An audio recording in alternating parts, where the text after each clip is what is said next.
A propósito de todos estos temas, vamos a hablar con el querido director del Departamento de Economía y del Observatorio de la Deuda Externa de la UMED, exdirector del Banco Central, el licenciado Arnaldo Bocco. Arnaldo, ¿cómo te va? Muy buenos días. Jorge Chamorro te agradece como siempre. ¿Cómo estás, Arnaldo? ¿Qué tal, Jorge? Buen día, un gusto escucharte. Bueno, ¿cómo estás viendo los elogios? Lo que ha hecho Macri es asombroso, según Christian Lagarde.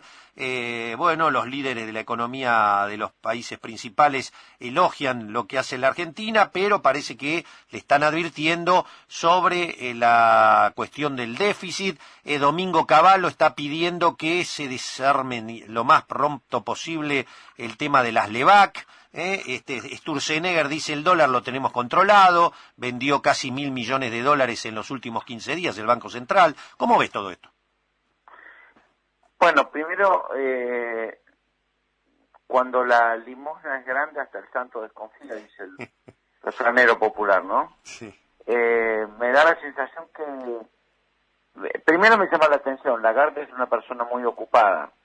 Ella estuvo haciendo un viaje por América Latina, vino primero a Paraguay, después a Argentina, pero la reunión de G20 empieza hoy y ella llegó el jueves, de tal manera que estos días, más allá de que haya ido a las cataratas de Iguazú, pienso que estuvo con reuniones con el gobierno analizando situaciones que resultan seriamente críticas en este momento. Básicamente aquellas vinculadas con la posibilidad de que se financie la Argentina en el mercado internacional de emisión soberana de bonos, porque ha tenido problemas. La Argentina hace 45 días que no coloca deuda en el exterior porque está muy complicada para hacerlo. Y seguramente el Fondo Monetario estará averiguando si el programa financiero lo cierran con financiamiento doméstico o van a acudir al fondo en algún momento. Claro. Yo creo que de otro modo no se entiende la visita anticipada. La visita era inevitable. Ustedes saben que en la Argentina, y esto es bueno recordárselo a los periodistas, que parece no haberlo investigado, la reunión de G20 se hace en la Argentina a lo largo de todo el año con una gran cantidad de reuniones de ministros, empresarios y distintos operadores y funcionarios de los estados que integran el G20 junto a los multilaterales por orden alfabético. No es que se hace porque Macri es un presidente que se destaca. No, el año pasado se hizo en Alemania, esta vez en Argentina, el año que viene le toca a Australia, y así sigue el orden alfabético del G20.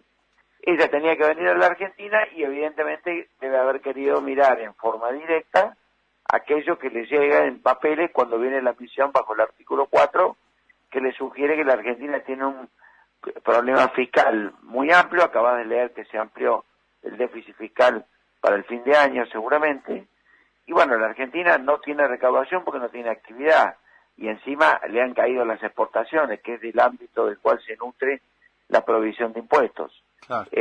Por otro lado, ha abierto la economía, tiene un problema de recesión generado por la propia apertura de la economía, y el aparato industrial y productivo local ha caído en su nivel de actividad. Por lo mismo, entonces, el lugar donde se emplean la mayor parte de los argentinos, en el sector privado, paga menos salarios, por lo menos la masa salarial está estabilizada, no crece el consumo, y la apertura afecta a las empresas nacionales. Y cuando digo nacionales, no hablo de la pyme de la esquina ahí a la vuelta en la calle Sarmiento o en el partido de San Martín. Estoy hablando de grandes empresas nacionales alimenticias, cuya competencia externa es despiadada de parte de los importadores, y bueno, eso afecta el empleo y afecta la producción local. Claro. Me parece que lo que ella viene a mirar es cuán sustentable es el modelo a largo plazo. Cuán sustentable. El Fondo Monetario mira una cosa, Jorge. Mira, básicamente, te diría, para la gilada va a mirar el déficit fiscal y los medios van a levantar eso, pero ellos miran el déficit comercial. ¿Cuál es la disponibilidad de divisas que tiene el país? ¿Cómo se sustenta ese fenomenal déficit que la Argentina creó en 24, 36 meses a lo largo del 2016, 17 y 18? ¿Cómo se financia cuando caen las exportaciones? Y si está en lista de espera para acudir al fondo a pedir o una línea de contingencia que le atienda los vencimientos con los acreedores que no puede pagar, o eventualmente un stand-by, que es un crédito tradicional, donde el fondo va a pedir todos los ajustes necesarios, algunos de los cuales ya Macri los ha hecho, como el de los jubilados. Bueno, si es por eso, Arnaldo, por lo que vos estás explicando, estamos en el horno entonces. Bueno, hace rato que estamos en el horno, digamos, o sea... Sí, pero está en 350 grados, me parece. Porque ya... Bueno, vos citaste un caso, hace unos días se vendieron, el viernes se vendieron 413 millones de dólares. Yo pasé 6 años en el director del Banco Central. Sí. Es una cifra muy importante, debe haber muy pocas ocasiones en las cuales se superó los 400 millones en los últimos 15 años, digamos, salvo en la crisis del 2001, pero que bueno, que se puso un corralito. Sí. Pero en el caso de una presión fuerte como la que hay hoy, donde además va a caer la cosecha un 20%, y la disponibilidad de dólares de la Argentina, con esta locura que hizo el Banco Central de permitirle traer los dólares a 10 años para cubrirlos de la devaluación, en caso que hubiera una devaluación y que tengan la plata afuera los exportadores que atraen cuando la necesitan, es un problema porque esto incentiva el endeudamiento externo. Ahora, el endeudamiento externo hoy, en febrero y en marzo, la Argentina no pudo colocar bonos en el exterior, ha subido el riesgo país y seguramente con el aumento de tasa Argentina va a pagar una tasa más alta. Claro. Después de haber colocado básicamente 145 mil millones de dólares en 2 años. Yo diría, no es el más auspicioso de los panoramas. El gobierno tiene un problema, no tiene coordinación macroeconómica, no tiene quien lidere la economía la lideran 2 personas que no son profesionales ni políticos profesionales, como Macri y Marcos Peña. Y Marcos Peña como jefe de gabinete. Abajo tiene una visión del manejo de la economía institucionalmente empresarial. Quintana y Lopetegui. No concita la adhesión de una política de Estado en las iniciativas. Fíjate que hace unos días, la verdad, los acontecimientos en la Argentina te van haciendo olvidar muy rápidamente, pero hubo un problema con la hulla de envergadura que se resolvió transitoriamente, pero la UIA lo que está pidiendo es que pongan límites a las importaciones porque la industria local se desploma. Y cuando digo se desploma, como mencioné hace un instante, y me voy a evitar mencionarlo, pero es una de las grandes empresas, digamos, productora de alimentos y la fábrica más grande del mundo de caramelo, la que está pataleando, ¿no? Está, como dije anteriormente. Claro. Ahora, mi preocupación es que no hay nadie en la Argentina con iniciativa para cerrar la brecha en el sector externo. O sea, la brecha del sector externo aumentó el déficit comercial con China, lo aumentó con Estados Unidos y lo aumentó con Brasil. Y eso se compensa reemplazando mercados. Bueno, acaban de designar en el área económica de la Cancillería una persona con muy poca experiencia como subsecretario, acompañando la política de alguien que supuestamente está buscando inversiones, pero tampoco las inversiones llegaron a la Argentina. La inversión extranjera directa no llega a 5.000 millones de dólares en el 16 y 17. Sí. Son cifras muy raquíticas para lo que es el tamaño de nuestra economía. La Argentina debiera estar buscando mercados, ampliando, digamos, los mercados que perdió en América Latina y ver cómo exporta manufactura de origen industrial o agropecuario a otros mercados. No lo está haciendo, entonces está estancada la exportación y subiendo la importación. Y la brecha comercial más el déficit que provoca el turismo, que son este año alrededor de 10.000 millones de dólares, bueno, no sé cómo se va a financiar. Esas son las cosas que va a venir a ver la misión del Fondo Monetario. 2 preguntas finales, Arnaldo. Punto 1. ¿Es sustentable que el Banco Central, parece que pasamos de la flotación libre del mercado a la flotación histórica argentina administrada, salvo la época de la convertibilidad?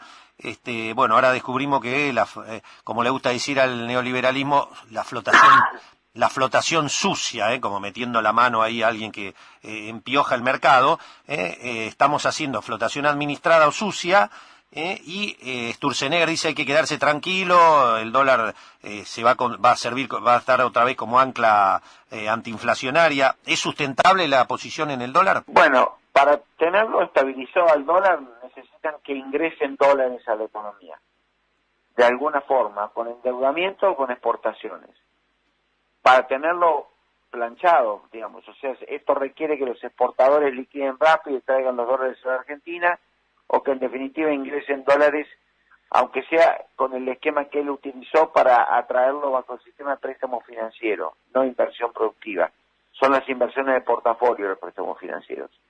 Yo creo que hoy, para tener al dólar a raya, tiene dos alternativas. O produce esto, que es ingreso de dólares, y después vemos cómo se paga, o, en definitiva, utiliza las reservas. Pero las reservas son deuda. Es deuda externa que tiene la Argentina y que la tiene ahí transitoria porque tiene que pagarla en el tiempo. Recordemos, y cierro, que vencen 10.000 millones de dólares por año de intereses. Sí. Así que, bueno, tienen que tenerlos preparaditos porque de algún lado tienen que salir. Por eso colegís vos que si seguimos así se termina yendo a un stand-by tradicional o a un préstamo contingente del Fondo Monetario. Más tarde o más temprano vamos a cambiar la calidad de los inversores. Seguramente la Argentina va a conseguir inversores más caros y se va a endeudar más caro. En lugar del 7 va a pagar el 8 o el 9%, pero seguramente podrá tener este año algún financiamiento en el exterior. Pero afuera se está viendo a la Argentina como muy frágil en su economía. Esto da para una conversación larga. Los datos de los propios bancos están señalando. Los informes que están haciendo girar en la Argentina, los bancos que le prestan a la Argentina, están diciendo que la economía está en una situación de fragilidad precisamente por esto. No nosotros, lo están diciendo afuera. Bien. La última, no como una mirada jurídica, pero sí con la experiencia tuya de estos temas. Hay una polémica que yo lo comentaba al principio del programa, señalando que hay como siempre una doble vara.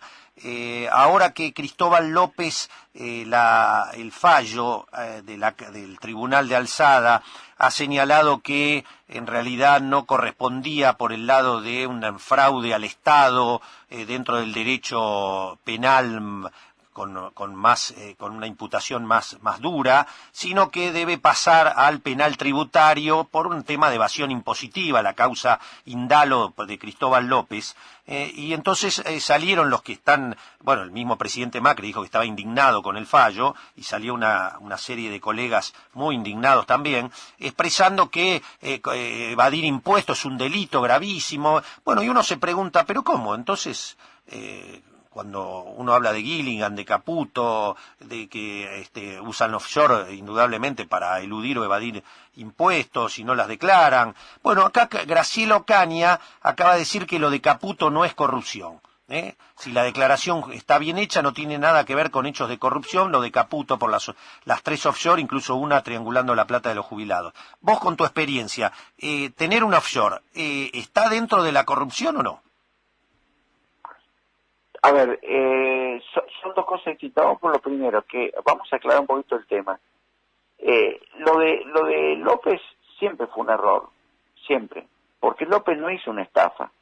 López dejó de pagar un impuesto, acudió a la AFIP y bajo el régimen de administración tributaria, el artículo 32 de la ley de administración tributaria, le da facultades al administrador de la AFIP, artículo 32, para que pueda financiar deuda que las empresas no pudieron pagar. Ahora, si lo hizo premeditado o no premeditado, lo tendrá que demostrar en la justicia ahora en el régimen penal tributario.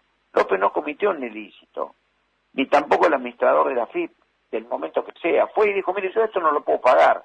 Si después esa plata la usó para invertirla, ampliar las destilerías, no pagó el impuesto al combustible, es un tema que lo tendrá que resolver la justicia tributaria. Correcto. López no causó una estafa penal al Estado. Lo que hizo pudo haber sido ni siquiera evasión. En el régimen tributario tenés evasión, ilusión y fraude. Fraude no hizo, evasión no hizo, lo que pudo haber hecho es una ilusión. Lo definirá la justicia. ¿Cuál de las 3 imputaciones lo pone en el régimen tributario? Entonces, se va a defender con todo porque es un empresario muy grande y él ha dicho cosas durísimas y lo vamos a esperar mañana cuando hable, qué cosas dijo sobre lo impropio que fue el haber pasado el tiempo que pasó en la cárcel.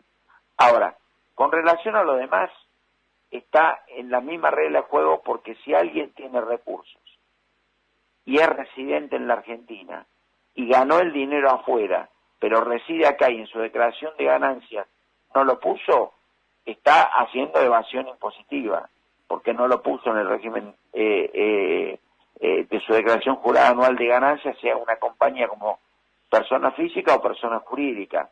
Ahora, si él ganó el dinero afuera y tiene una compañía que tiene balances afuera y distribuyó utilidades y tampoco las declaró, también está bajo la ley penal tributaria porque no estuvo el encuadramiento que le dará la FIP y dirá, mire, usted declaró que ganó 50 millones de dólares, los balances de su compañía en Bahamas o en las Islas Vírgenes, donde sea, dice que ganó 50 millones de dólares y acá no los acreditó. Y tendrá que pagar el 35 más el 21% de IVA y, bueno, y de esa manera normalizará la situación. El problema es que los actores que vos estás mencionando son funcionarios públicos. Claro. Y al ser funcionarios públicos debieron haber declarado ante la Oficina Anticorrupción. Entonces, al ser funcionarios públicos, la Oficina Anticorrupción tiene que actuar para pedirle que determine y después verá la gravedad de la elusión de esa declaración jurada donde no incorporó los datos de las propiedades o en el caso concreto los activos financieros que tenía en el exterior. Es decir, me parece que es muy complejo. Yo creo que es mucho más serio lo que hicieron, habiendo comprado dólar futuro y ellos habiendo fijado el tipo de cambio cuando empezó el gobierno, que todo esto.